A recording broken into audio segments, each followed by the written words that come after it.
The verse of the day today. It's been amazing journeying through Holy Week, and today is Thursday. Oftentimes it's called Holy Thursday, or maybe you've heard it referred to as Maundy Thursday. And that word comes from a Latin word which means commandment, or it's where we get our English word mandate from. And in John chapter 13, Jesus is giving a new mandate, some commandments to his disciples, some things that they are to carry out. And we see one of those in our verse today in verse 14. Jesus is speaking and says this: "Now that I, your Lord and teacher, have washed your feet, you also should wash one another's feet."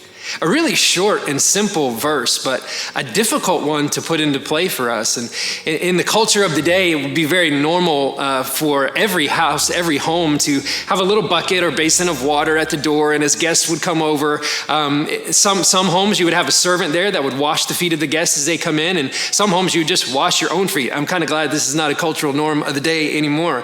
But when Jesus says, "I, your Lord and teacher," He's acknowledging his status. In one writer writes it this way. He says, "There's no other example in any Jewish or Greco-Roman sources where a superior washes the feet of an inferior." And so even the disciples are a little bit taken back. They're kind of like, "Whoa, what are you doing? You're Jesus, and here you are on your knees washing our feet?" And Jesus is really teaching them that the posture that he carries and the posture his disciples are to carry is that we are to be servants. And I love that. You know, Jesus is kind of wrecking the cultural norms of the day. He's wrecking the ranking system, if you will. And all those still exist in our culture today. You see that all over, that there are people who feel like they're a little bit above or a little bit below. And Jesus is going, there really is no lines here in the kingdom of God. We are to serve everyone. And I love that. He's teaching us that the Christian life is not about looking for ways to build yourself up, but rather it's about looking for ways to lay yourself down.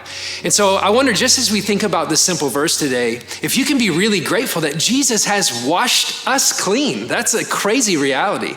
And then also he's challenged us to now take up the posture of a servant.